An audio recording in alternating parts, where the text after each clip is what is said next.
Dar es Salaam ndiko kwenye mzunguko mkubwa wa pesa. Dar es Salaam ndiko kwenye hospitali kubwa. Dar es Salaam ndiko kwenye uwekezaji mkubwa.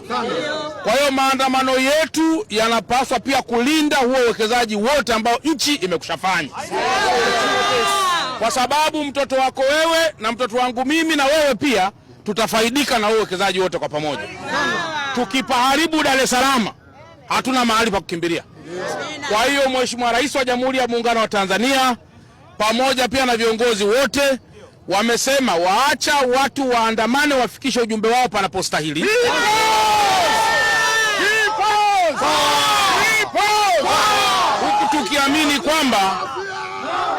Huku tukiamini kwamba Chadema kama chama kikubwa katika nchi yetu, CCM pamoja na vyama vingine vyote, hatupaswi kuhitilafiana kwa itikadi za vyama vyetu.